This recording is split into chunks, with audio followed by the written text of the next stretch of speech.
Well, hello, good afternoon, and welcome to Live at the Waterhole. My name is Amy, and I will be with you for the show today. And what a lovely start here at Hyena Pan with these elephants.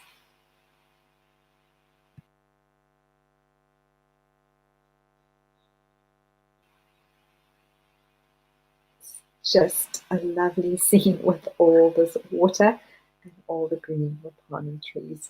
Now, remember, everyone, that this is a live and interactive show, so please do chat to me. I would love to hear from you. You can send through your comments and questions to me via the Wild Earth website or the app, and you can also chat in the YouTube chat stream or join the conversation on X using the hashtag WildEarth.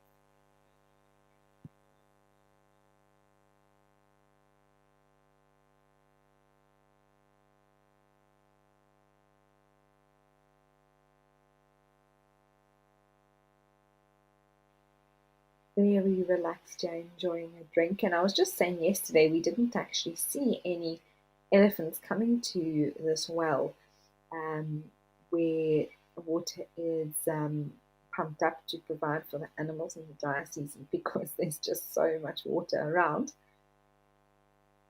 But obviously, sometimes they do move around depending where they come from and what's easy to access. I like how they rest their trunk sometimes on the side there as well. Very relaxed, taking their time, no rush whatsoever.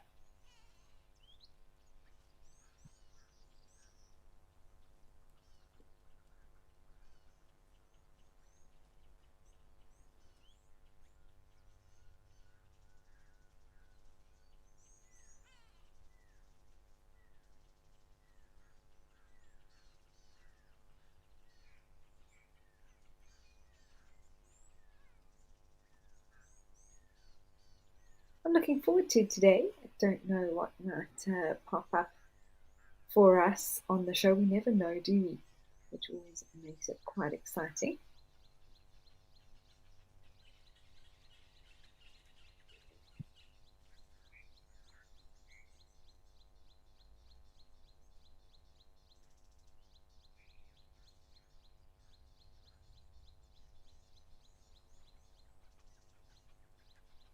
Ari, hello to you. Thank you for joining us once again. It's lovely to hear from you. And Fuzzy Dunlop, it's happy thirsty Thursday indeed.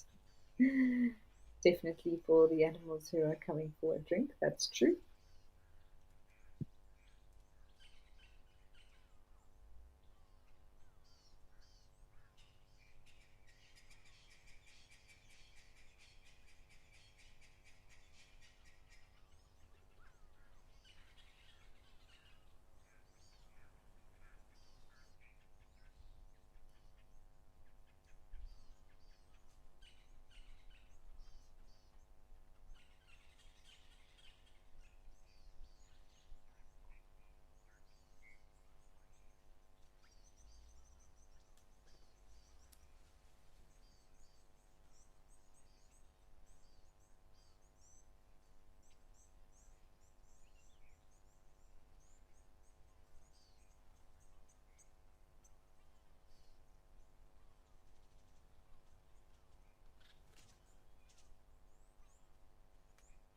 Penelope, I know it is such a different sight here at Hanging the Pan, but I am just loving the difference and the fact that we get to follow these waterholes throughout the different seasons. It's so cool, and I'm also learning so much about these different areas of Africa.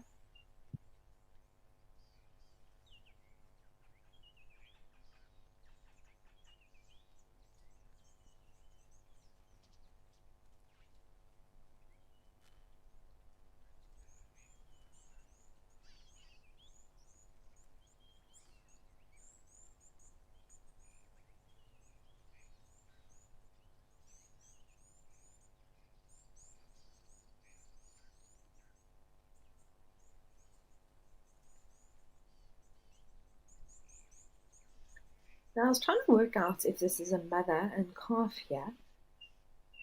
But this larger elephant gives me an impression that it's a male. It's just the size difference is so significant. I thought it was a female, and a youngster, but also the other elephant has a very long tusk. But maybe this bull is just so huge that he's making the other bull, which is likely to be the situation if these are two bulls here, small, even though his tusks are long.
But what makes me think it's definitely a male here? Firstly, the thickness of the tusks. Then, if we look at the forehead, it's very rounded.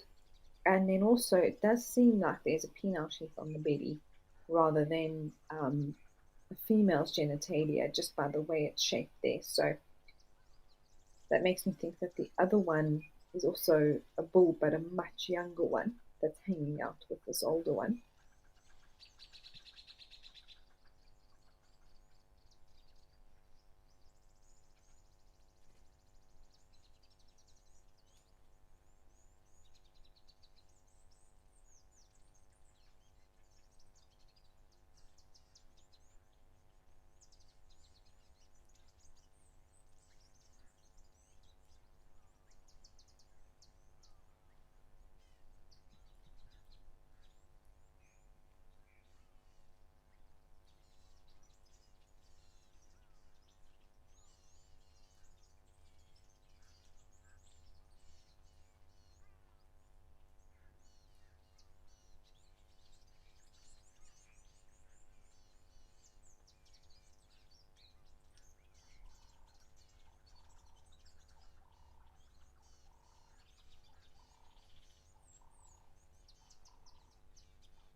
Well, now that those elephants have moved off, let's head up to East Africa and see some elephants over there.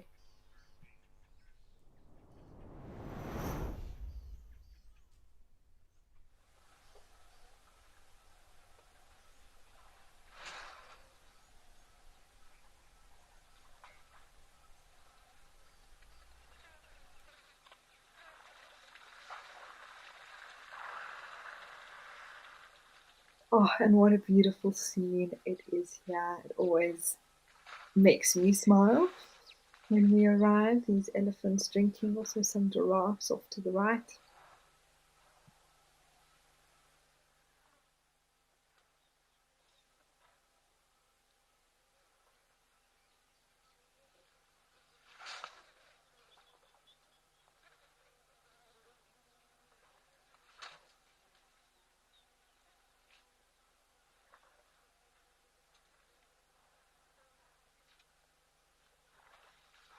Fuller, you're asking when an elephant trumpets, is the sound coming from the trunk or the mouth? So it's from the trunk.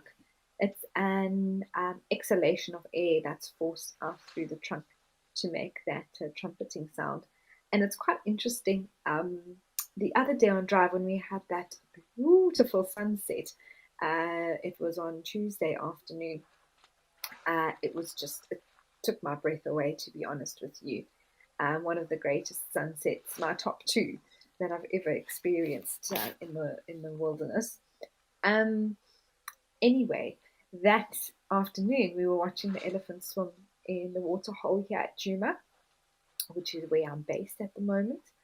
And there was an elephant that had a trumpet that was a bit lower than normal. So it was like, instead of it being like a really high sound, which it usually is, it was like 2 octaves lower than what it should have been. I don't know if it was a little bit sick, but it was quite funny.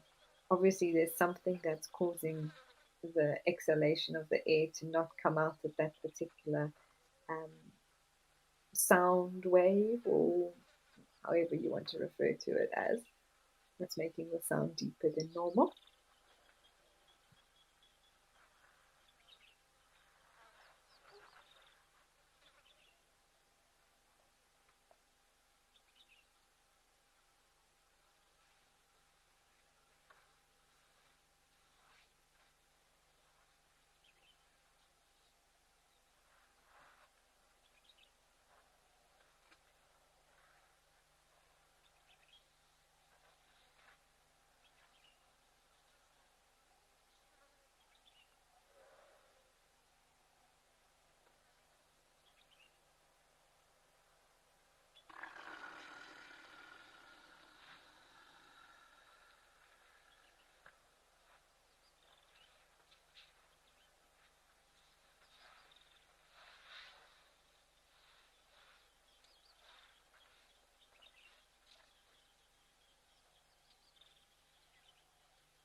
For me, it's also about the sounds that these animals make when they drink, when they walk, even just breathing, that sort of heavy sigh sometimes that they give.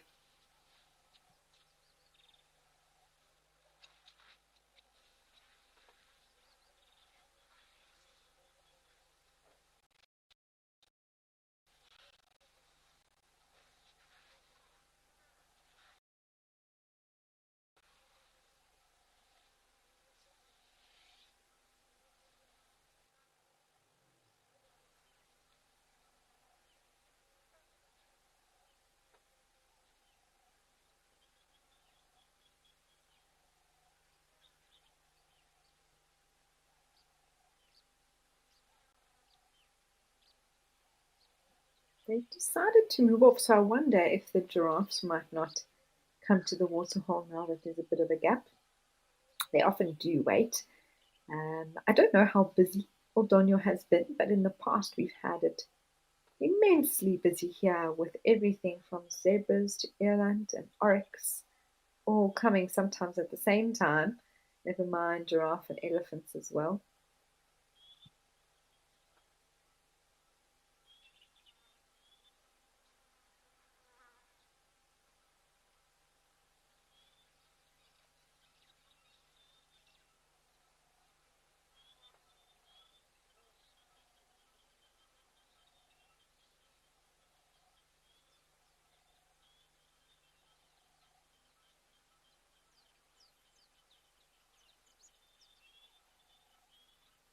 Oh, it looks like there's some. I'm not sure. Those are two boys. I wonder if they're actually trying to neck each other, which is the form of fighting that giraffes take. These look like two younger boys. The size of their ossicones or horns are a bit too big for their heads at the moment. A little bit more growing to do. Looks like they're checking out the scene as those elephants move off.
And despite probably having been in the area for a while, these giraffes, they still are very cautious and will approach a water hole slowly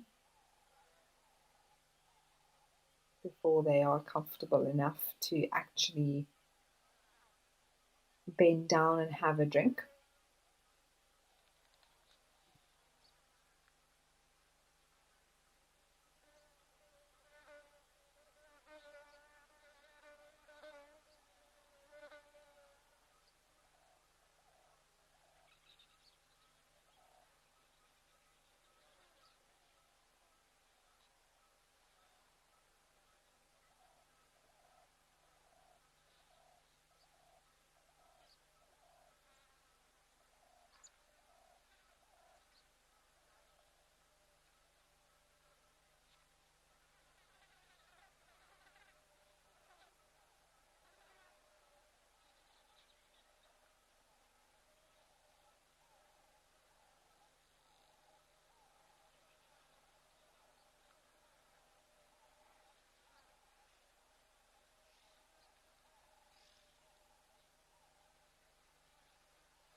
Here we go. Oh, this is great. I'm so happy that they have decided to come towards the water, but you can see not rushing down, even if they are thirsty, taking their time to have a look around and decide. Not licking going on. And even sometimes they'll bow like that, put their head down, sometimes get into the position, which is a real, should actually be a sporting activity, I think, giraffe drinking. And then they'll put their lips to the water and something that they're not happy about and hop up very quickly before trying again.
And these giraffes that we're looking at are Maasai giraffes in East Africa.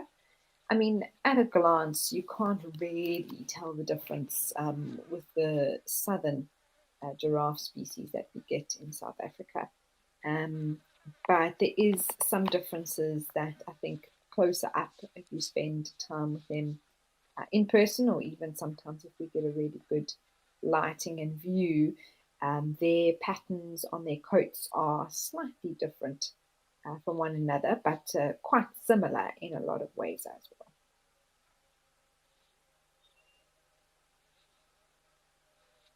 I don't know if it's just me, but I also find that these giraffes have like little white socks on in this area, just above the hoof to sort of above the ankle.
Well, it looks like the feed froze there, everyone, but it does happen from time to time. We'll try and get it up and running.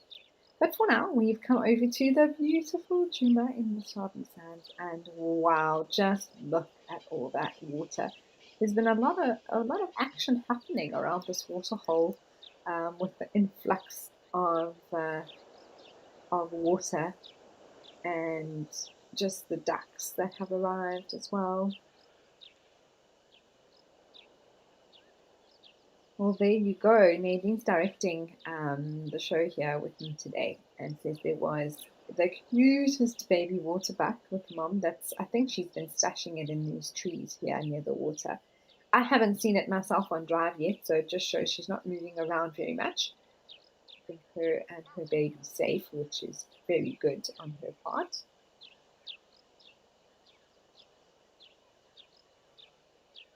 I don't know if the hippo that we know as Dewey is here. Actually, I've been driving past but haven't been able to spot him.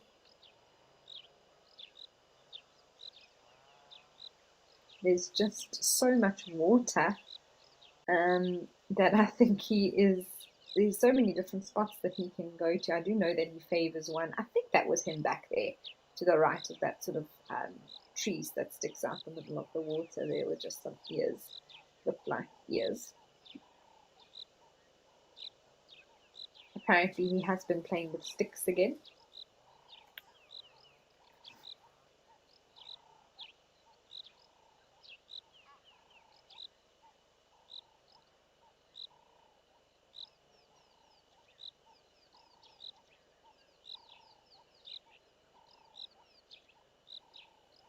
Well, let's head over to Namibia and see some giraffe at Safari Hook.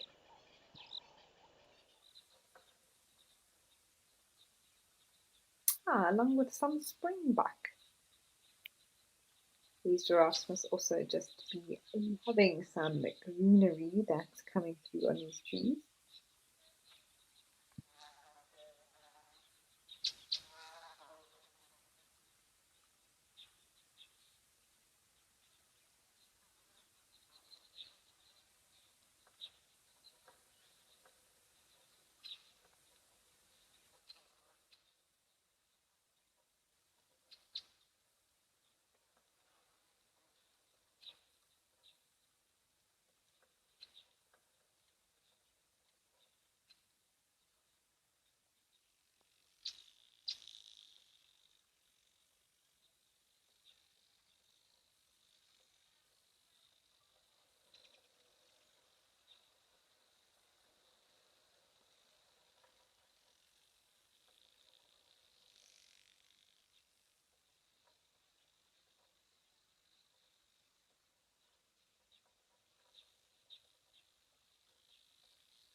Well, we've come over to some more giraffe here at Hyena Pan.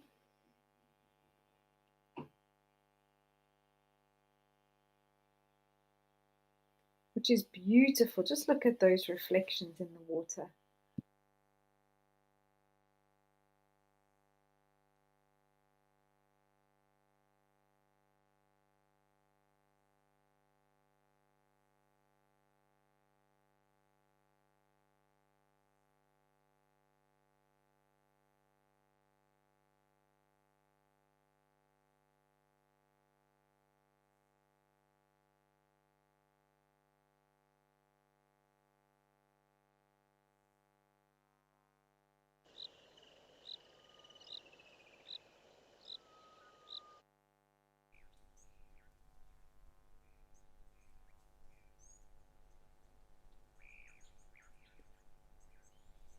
This must be so fantastic for taking photos. Wow.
Spats, welcome. Lovely to have you join us. Better late than never.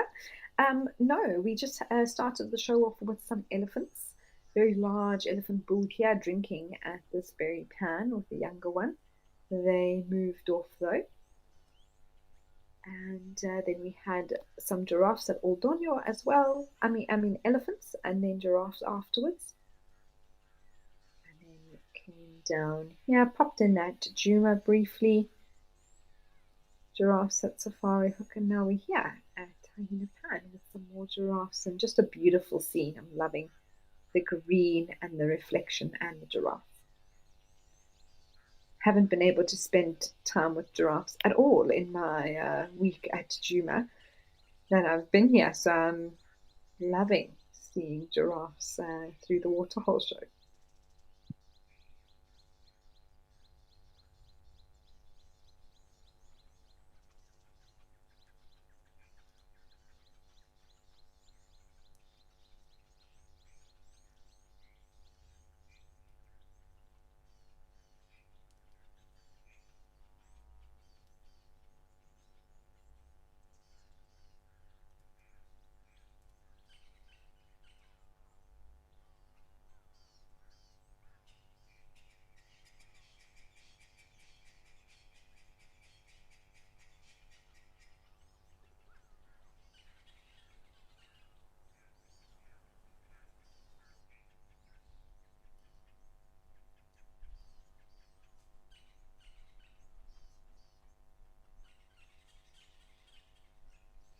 Wow, how beautiful is this?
Billy Judd, you want to know if a crocodile would actually kill a giraffe? It's possible,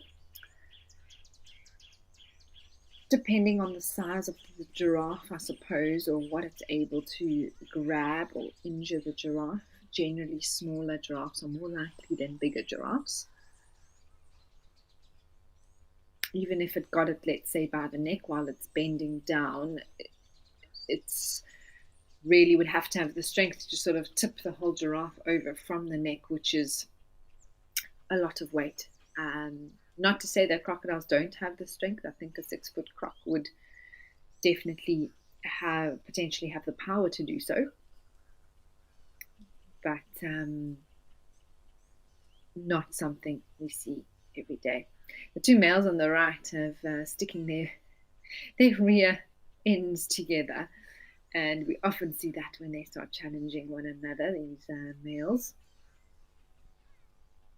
They sort of have this sort of they're touching, but they're not really looking at each other. And then they start necking, which is when they hit each other with their ossicones or horns that are on top of their head. Well, these two on the left look to be doing something similar, but those are much younger on the left-hand side and much paler as well. And a lot of the darkness of the giraffe is actually linked to their testosterone and the genetics that play a part or a role in that. But what an amazing scene here at Hahinopan.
There are some ripples in the water. I wonder if an elephant is not walking on the left, or something is walking, or something is moving in the water that's forming some ripples.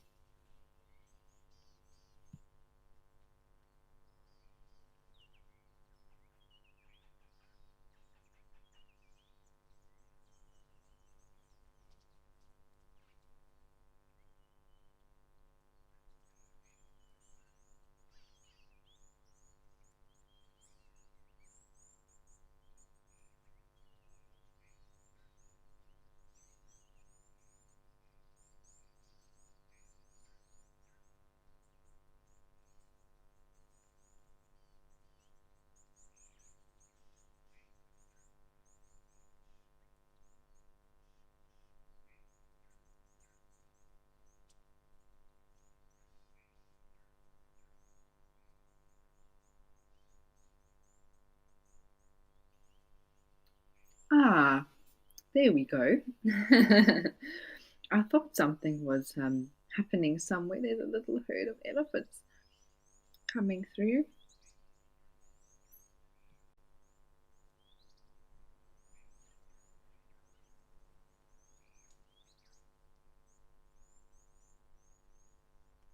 Sandy Franklin, lovely to hear from you. You say good freezing morning from the Great Smoky Mountains. That does sound very cold. We had such a hot day yesterday. Today is so lovely and mild. We're all enjoying it. Oh my word, did that little one sit down? They can be so cute.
Oh, the giraffes are still there. I thought maybe they would hang around. Ants, you say very tall friends. Yes, I mean, even in comparison to an elephant, giraffes are taller. There was also a question from Sandy Franklin about how tall giraffes are. So, giraffes range anywhere from 4 to 6 meters in height, which I believe is about 6 feet, 5 foot and a half, 5.5. Sorry, 12 to 14 feet or something like that.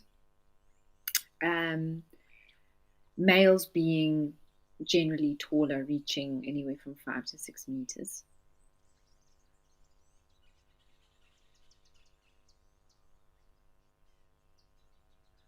Looks like they're deciding to move off now that the elephants have arrived.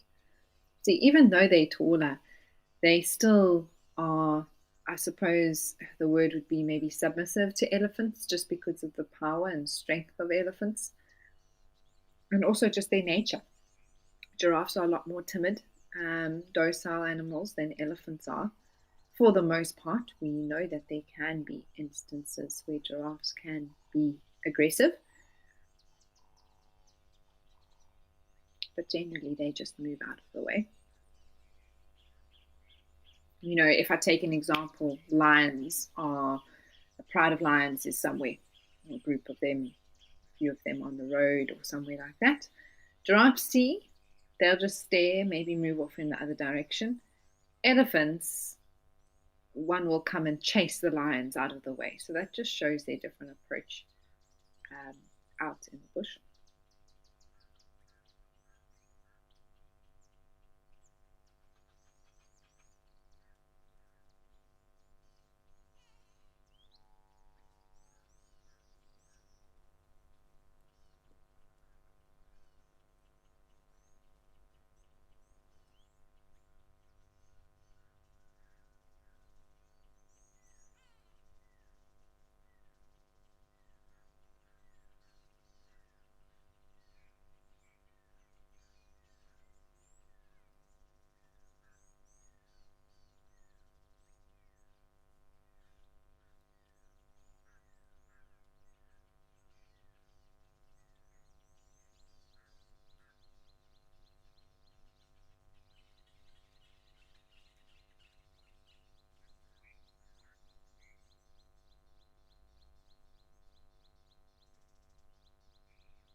Well, I'm so happy that these eddies are sticking around, even if the giraffes are moving off.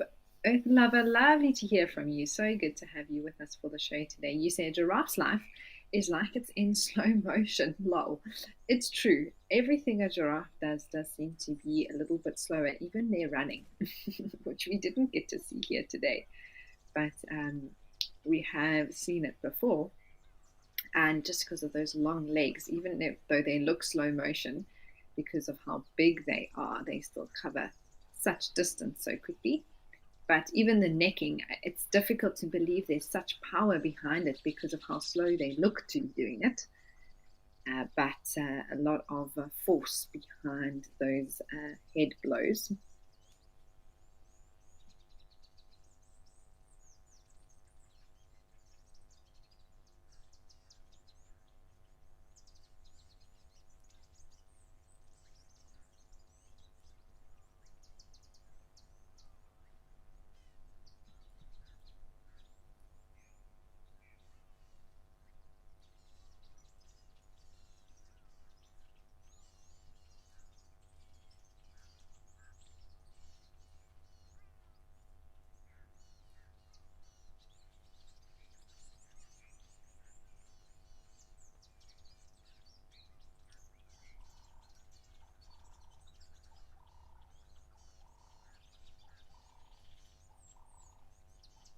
I find this scene just so capable of speaking for itself, to be honest. I mean, we are so lucky to have these elephants here drinking, and these mapani trees are just bursting with life.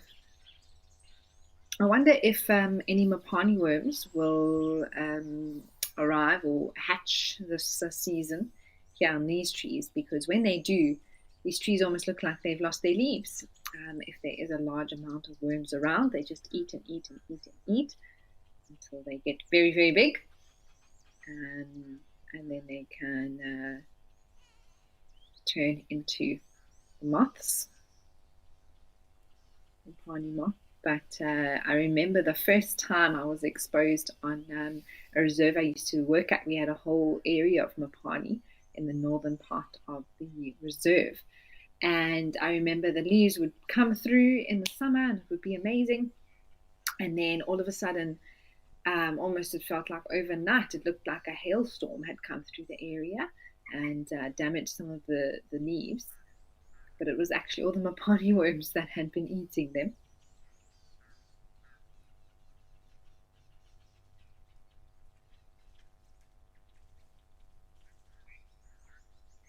Oh, lovely. Let's head over to Founders to see some rhino.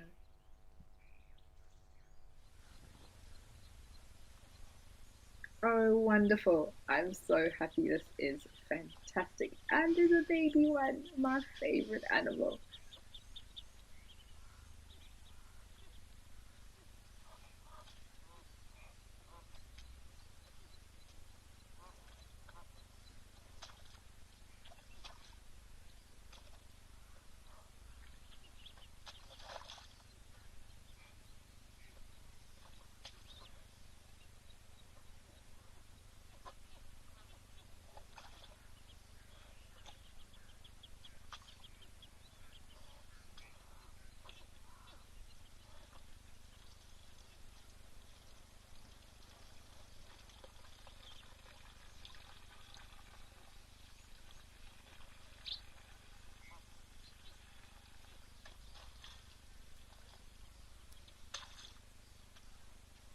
I have to admit that it is so adorable.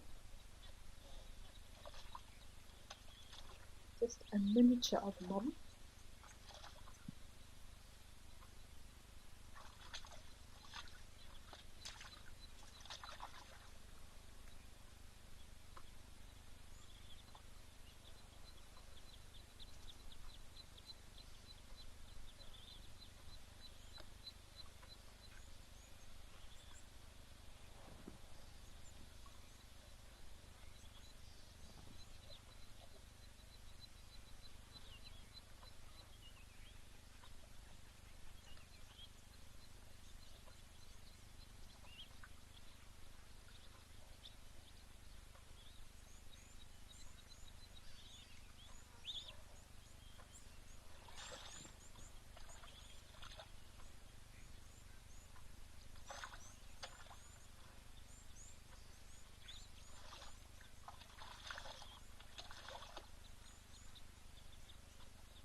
And what's interesting is that these rhinos are actually a different color.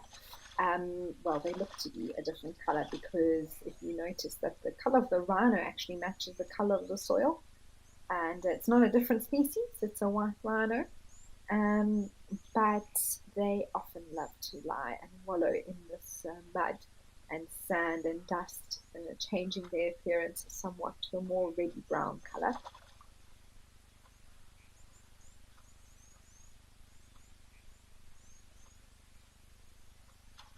And this little one is obviously not as thirsty as mom is. Maybe it's going to suckle. It looks like it's heading towards her back end. A female rhino's mammary glands is between their two teeth, between her back legs. Sometimes can be a little bit confusing, and you can mistake it for a rhino bull.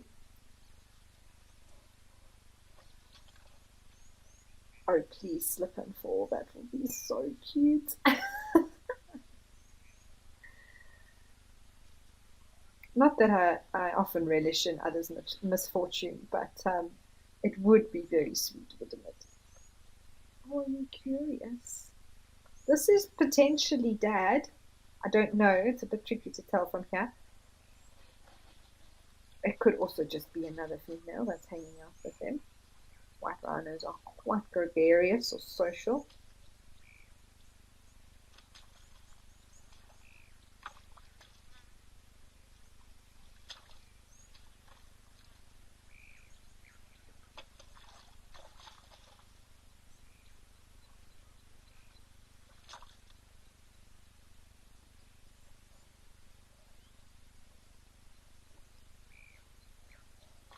Oh, there's some zebras as well. That's a beautiful spot.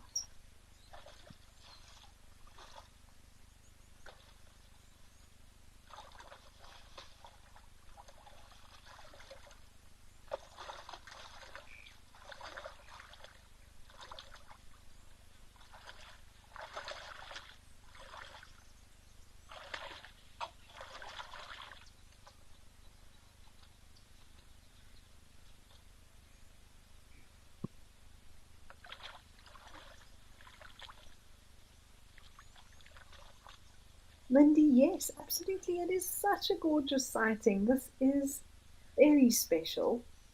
Wow.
Oh, I was hoping that might happen. Wow.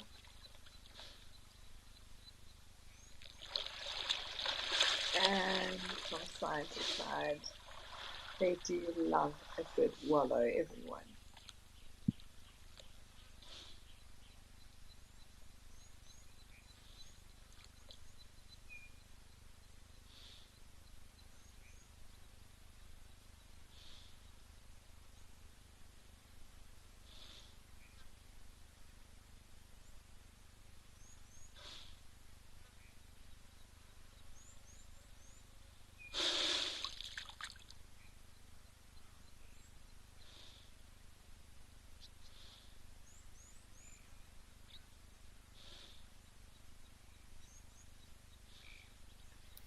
So there's been a bit of discussion around the dehorning of rhinos, the negative impact of them, of that happening potentially.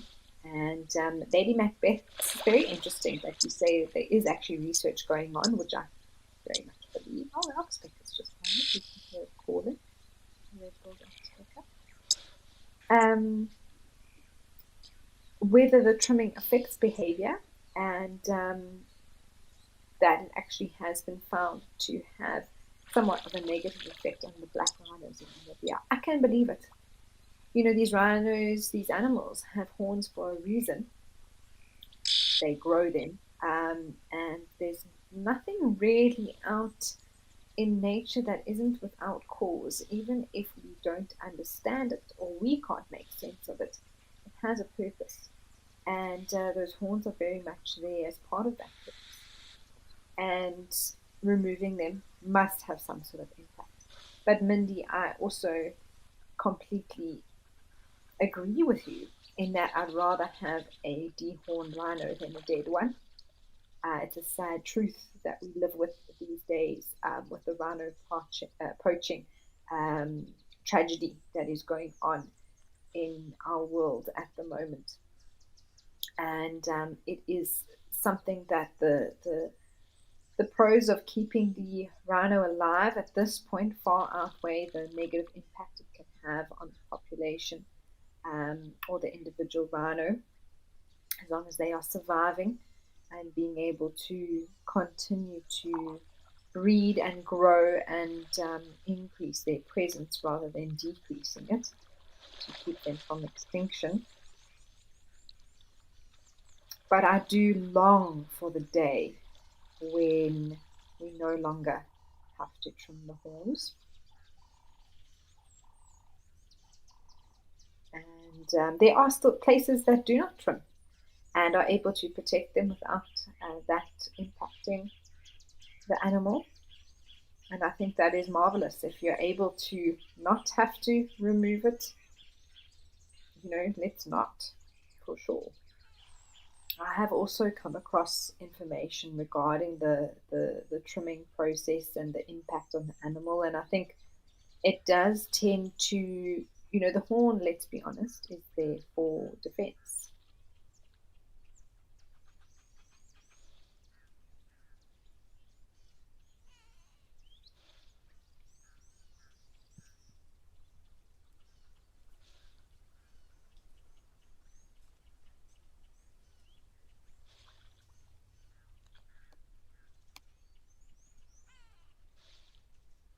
As I was saying, the horn is there to protect the rhino. It's also there to attack other rhinos, and defend itself from other predators. It's part of what the rhino uses. And it is interesting that it has been found that portion of that rhinos may clash to males and not be able to decide who wins, I suppose, because they have got a horn to sort of injure the other rhino with. Heard that side of the story before, but it's all speculation. But without a doubt, it does impact.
Hopefully, I'm sounding a little bit better. I apologize for my muffledness.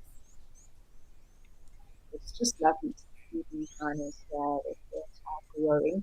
I don't know if farmers will trim the horns that are here or not, um, but they have been trimmed in the past. I can see by the way they're growing out. But if they've chosen to rather let it grow and are confident in the security measures that they have around their reserve, that is fantastic.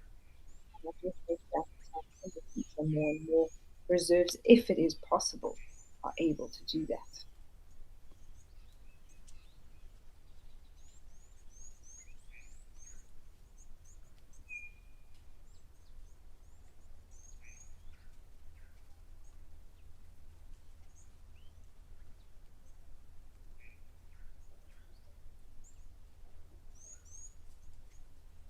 I was fortunate enough to be part of a rhino horn trimming conservation experience where we actually were able to go live during that happening in partnership with Nkombi Rhino last year, and it was sort of a, a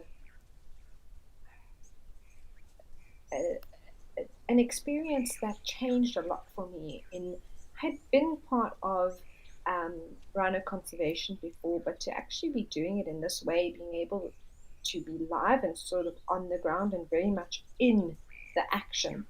And also with the trimming, we had done notching before and other testing on rhino, but not the actual um, sawing off of the horn.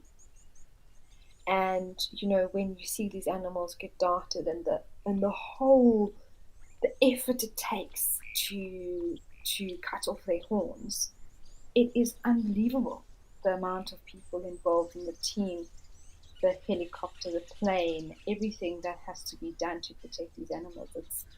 It just all seems so unnecessary if you think of what's actually um, what the poachers are after or what the market is after.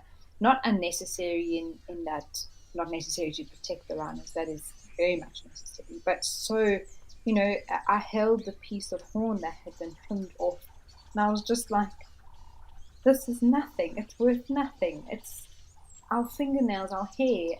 It's animal hair that's just hardened. It has no value.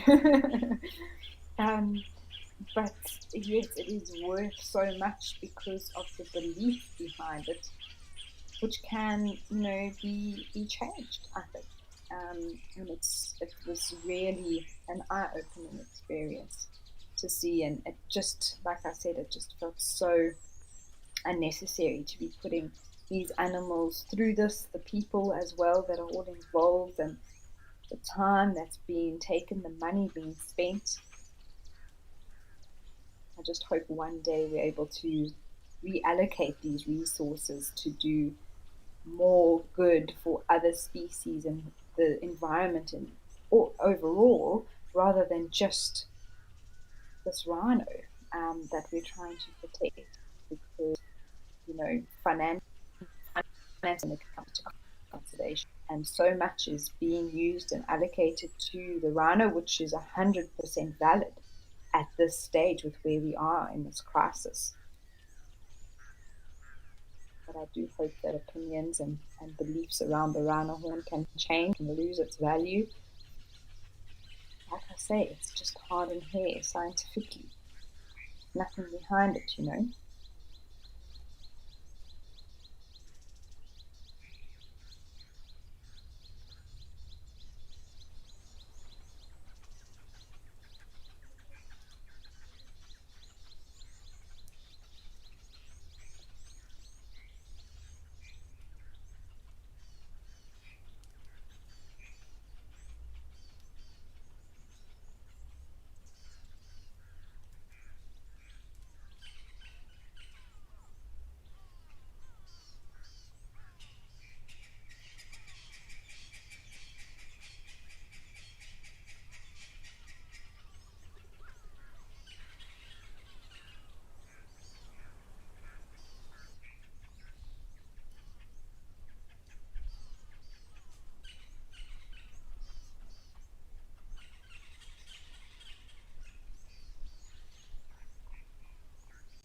see there was a little antelope in the back. I thought it was up, but that is a young, I don't know what, to be honest with you. A young something, a baby something that's popping its head out there.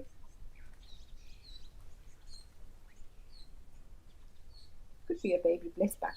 I did see quite a few of those at Lobula, another location that has actually just gone on to their break. That's part of our live safari shows and one of the waterhole locations that's part of Africa.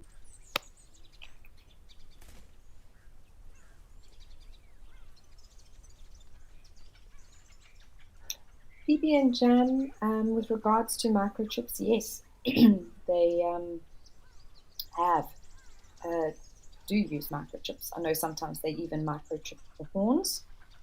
Excuse me. And I actually saw them doing that, drilling, placing the chip inside, and they even have this sort of putty stuff that they fill it up and almost like a tracker that they put in the horn should it happen to that can trace it and be it.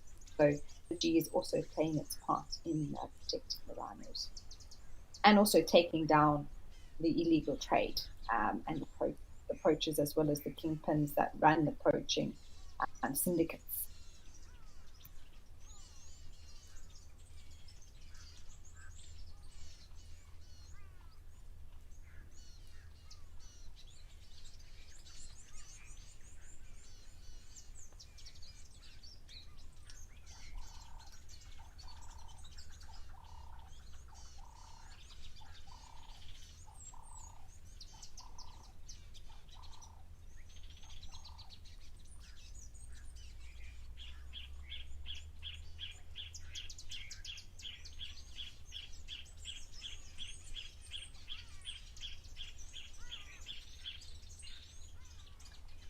Stanley Franklin, you're actually asking, why do people want the horn? So the demand comes from the East. I believe in traditional Chinese medicine, even in Vietnam and other surrounding areas, there is belief around rhino horn from a medicinal point of view, that it has healing properties, but there's also the side of it that displays wealth and is something that is a symbol of wealth and status and therefore sought after. There's also, I believe, belief around it being something that ensures well-being for one's family. So there's a few different beliefs like that, and the demand comes from the eastern area of the world.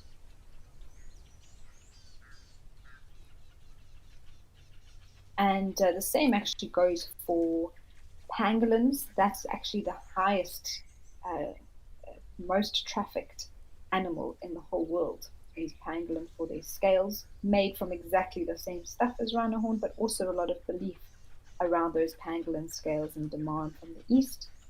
And I watched an incredible documentary on that, which actually I think is the same is applied for rhino horn, and it's about educating everyone, but mainly focusing on the next generation and campaigns that have been done in China and Vietnam and other areas where Asian celebrities that are very well known and have influence over the younger generation to educate them and help them to make different choices, so that the traditional beliefs die out around these animals, scales and horns, so that when the next generation comes through, they don't want it the way that perhaps their parents or grandparents have passed on their beliefs to one generation after the next. So it's interesting.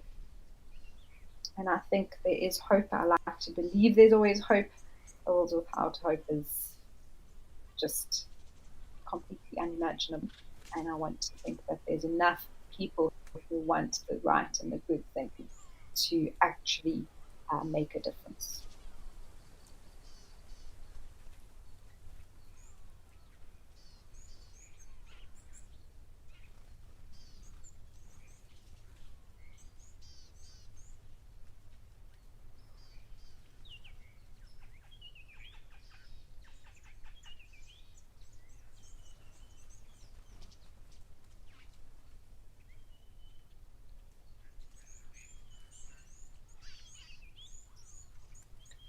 Also, the other side of the argument, which I also find very interesting and another very valid point, and I think immediately our reaction to what I'm about to say is no, we can't do that. But I think if logic prevails over a pure emotional response, one can see how we could curve the issue and allow wild rhinos to keep their horns and for the poaching demand to go down. So there has been a lot of talk, especially in government in South Africa, regarding the legalizing of rhino horn trade and basically farming rhino horn. And because rhinos regrow the horn, fill the demand for it so that no illegal activity has to take place. Sell it on the market legally. There are stockpiles. I don't even want to know how many tons, but there's a lot available. Flood the market and the demand will drop, which is another valid point that could work.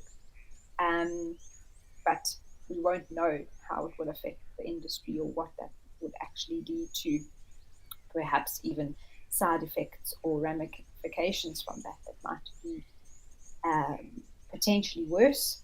But if it's done sustainably and there's a constant supply of horn from animals that are being safe and regularly, can completely diminish the demand and the illegal trade for the horn.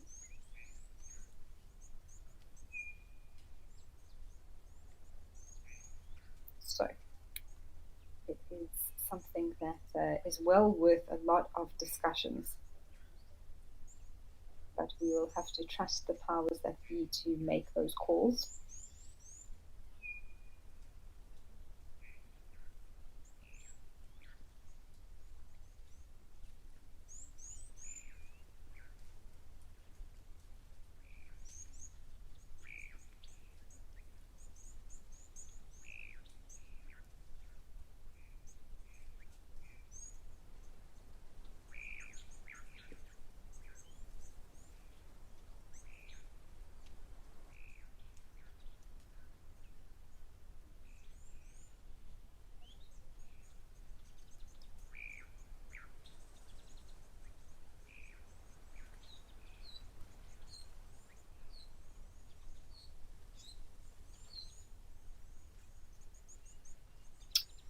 Well, I have loved spending time here at Founders. Let's head over for something different to Stone.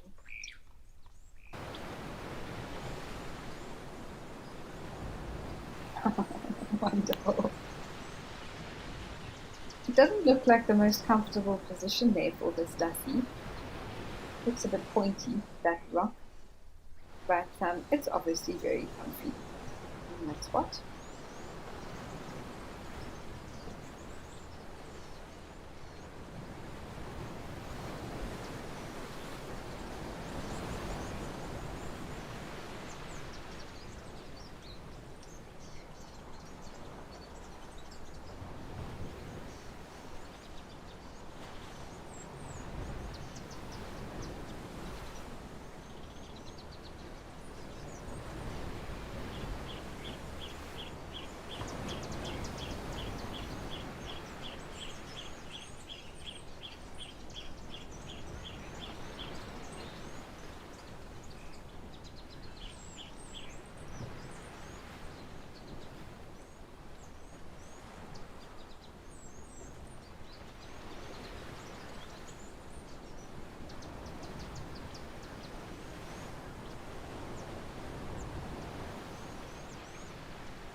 Lady Macbeth, it is Dusty time indeed. And I love this spot because we get the ocean in the background. We get to see the sort of light breeze that's blowing against its fur. They have the perfect ocean view. I wonder if they enjoy looking at the sea like we do.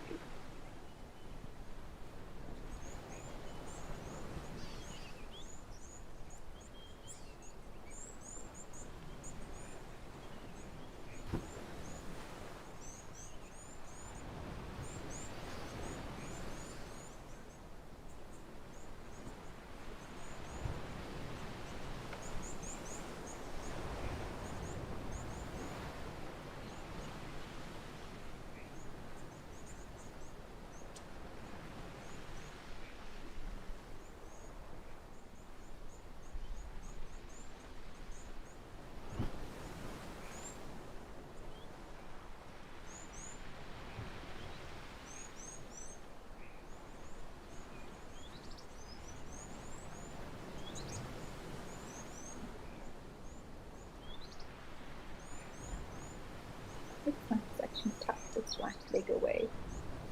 I don't know, maybe it's just me, but it's the epitome of relaxation, I think.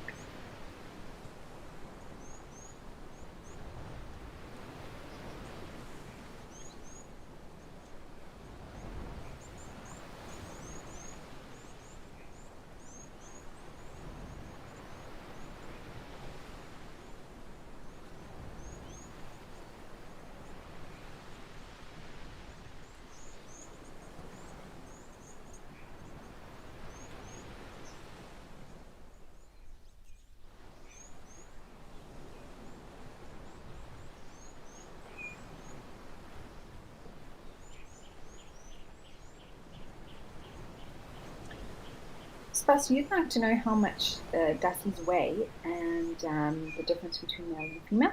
So they weigh around 4 kgs, which I believe is 8.8 pounds.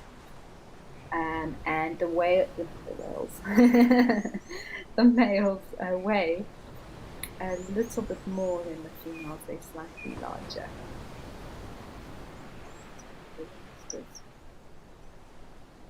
So females around 3.6 kgs and males are 4 kgs.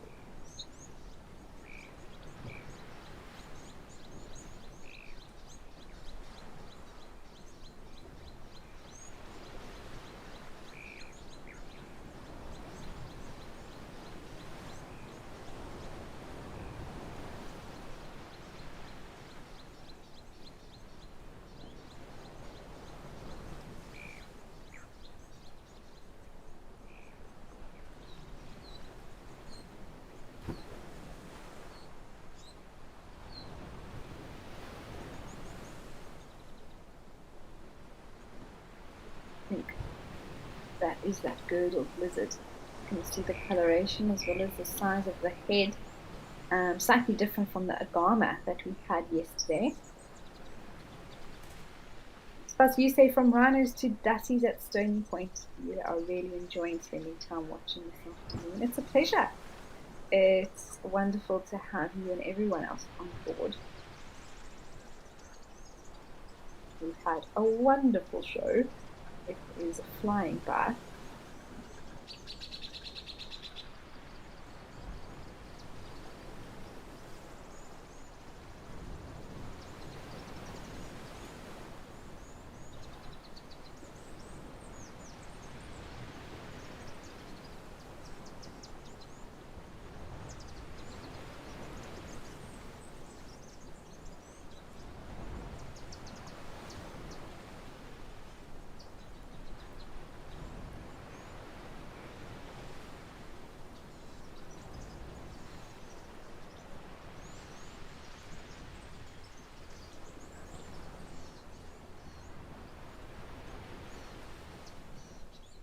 Oh, it is so cute. And dussies absolutely love to sit and sunbathe. It really is their favorite pastime. You can even see this one's younger by how soft its coat looks.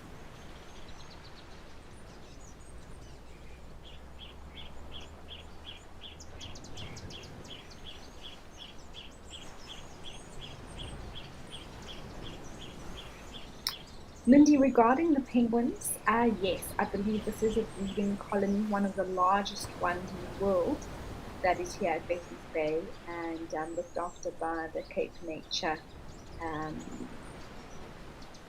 organization. And they do breed here. And apparently they breed any time of the year, but mostly between March and May. But they can lay eggs at any time. So hopefully you'll be lucky. I have seen a juvenile with them before. They're slightly different coloration to their feathers before they become mature.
And there were a few penguins on the beach there that you could see, but there often are a lot more.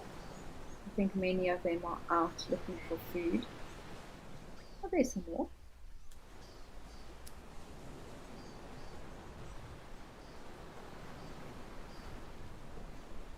And then they'll come up onto the land and dry off.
Ah, this one's moved.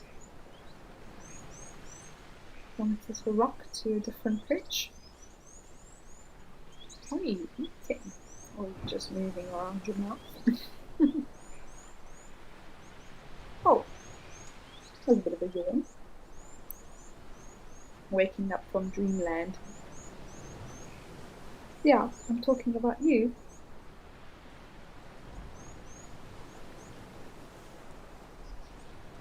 I feel like I'm getting a death stare.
beautiful head. It's a lizard sunning itself here.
It's been such a wonderful Live at the Waterhole show with you all, really such variety, and this is just so peaceful to watch these waves coming in, mountains in the background, and it looks like a sunny day in Betty's Bay.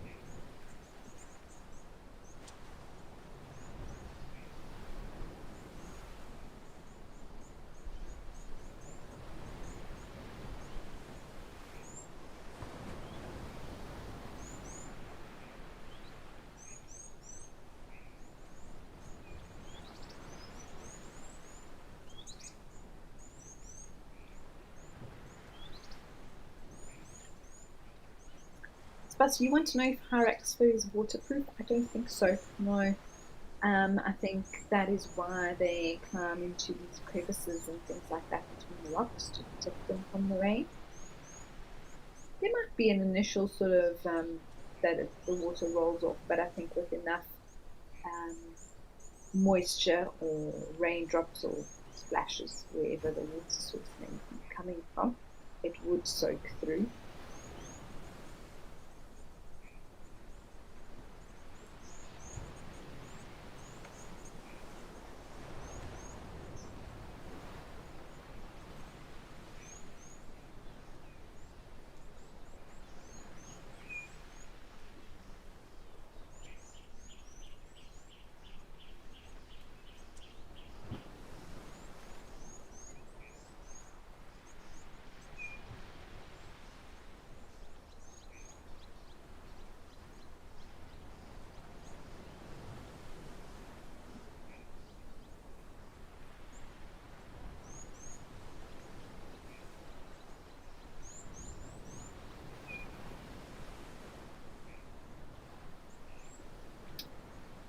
Well, let's head over to Pomaritan for some kudu.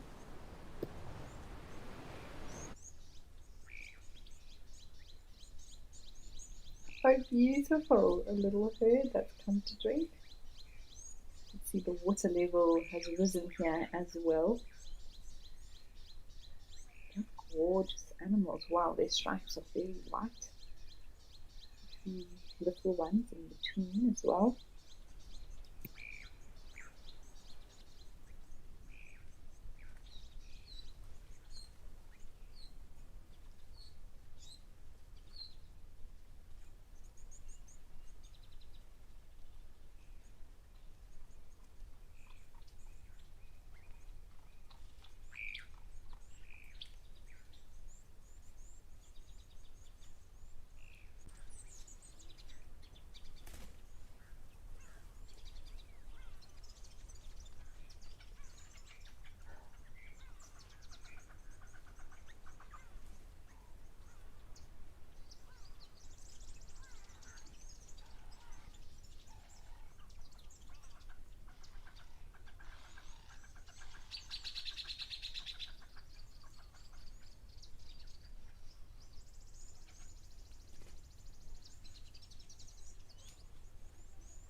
Kudu can breed throughout the year. They don't have a fixed breeding season, but we do tend to see more little ones around the summer just with the increased amount of vegetation, but they can fall pregnant at any time, depending on when the females come into estrus.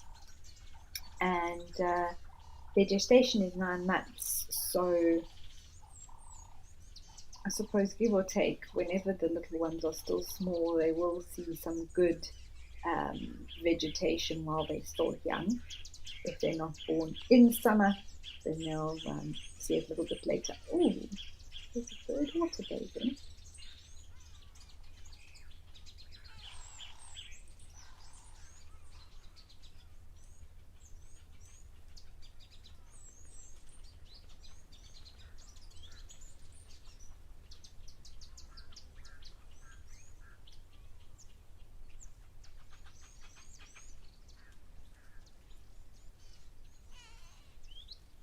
Lindy, I can understand why you struggle telling female kudu and nyala apart. If you ignore the color, they're almost identical, but kudu are browner and sort of a more ground brown, whereas nyalas are a lot more orange, I would say.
Oh, there's a young male arriving. Actually, looks now that we're speaking about kudu and nyala, this is the exact age where this kudu, male kudu, has horns that look identical to that of a nyala.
Penelope, lovely to hear from you. Thank you. It has been a wonderful show. I've really enjoyed it. We've had so much variety. It went by so quickly.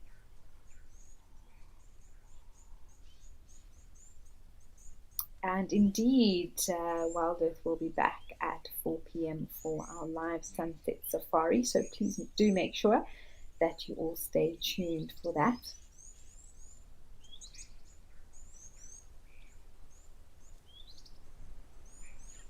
These kudu now are slowly moving off. I think they've had their drink now and are just going to head into the thickets to feed. After which they'll ruminate for a bit and then eventually rest into the evening. You can see some weaver nests on the tree there. I wonder if there are any weavers busy building. Always fascinating. Oh, there is. I just saw that bird fly now. So it's lovely to know that the weavers are out and about all over.